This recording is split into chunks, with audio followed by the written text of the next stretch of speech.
31st of July is a special day whereby Nazum successful Nami Buma were born. Today is 31st of July. Mr. Adekunle Shodimbare officially +1 today. Happy birthday to you. Wò kó pẹ́ kó gbó kó tọ́ kó dàgbà kó mọ̀ ṣe dàgbà yà láṣẹ ìdùà. Ọmọ ọlọ́jà ẹyẹ òní ò tó lẹ́nu olùsùnwà báláyé ó yẹ ká kí pọ́jọ́ ayẹyẹ fún orí ńláńlá tó bá dé dá ṣèdáṣe tó fi kún ọdún rẹ lónìí. Ó wà nífẹ̀ẹ́ yìí ṣàṣemọ láṣẹ ìdùà kó pẹ́ lókè èpè mọ́ gbọ́. Ayẹyẹ lọ́dọ̀ ọkọ rẹ̀ mọ̀ ló kàn sí mi lónìí Tèmídayọ̀ àmì your lovely wife.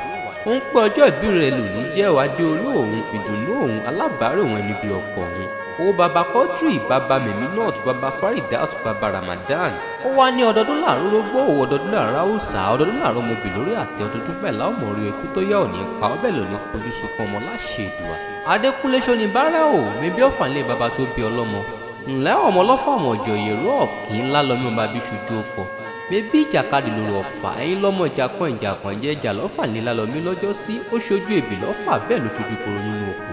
Ọmọ gúnugún tí mo rí tí mo dáṣà kẹ̀rí àkàlà tí mo rí tí mo dáṣà tẹ̀m̀bẹ̀lẹ̀ kú lálọ́mí ni mo rí tí mo dáṣà là ń lọ́bẹ̀ ìyẹ̀rọ ọ̀kì mo rí mo dáṣà là ń lápá ẹ dákun ara là mí ò bẹ bá ń là mí ẹ má jàgbọ́dẹ̀ lápá mi ò ọmọ abíṣu dára gbada òpin ọlọ́fà àbìdí ọmọ ẹni. Adékúnlé Ṣónibárà wo sọjọ́ ìbí rẹ lónìí ò ọ̀pọ̀ rẹ yóò tàn wá ọlá yóò wá ọkàn ò níṣẹ́rú ẹgbẹ́ rẹ ò bẹ́ẹ̀ lò ní gbélé yàrá wòrán láṣẹ ìdùà. Òjòjò kì í ṣòwò kó mọ̀nà já àkókò báyìí lára ọ̀tá ńlá àìsàn ní sọ lọ́jọ́ ikú tó yẹ òsì ní mú wọn lọ. Wájú báyìí lọ́pàá ibi tí ń rí sí ọláyà tó ti rí wájú òní rẹ̀yìn òwò ọwọ́ rẹ̀ ní kọ̀ǹsàlẹ̀ àpò ibi tẹ́gbẹ̀ rẹ̀ ti gbé náwó ní báwọn lójú ń bẹ̀ o.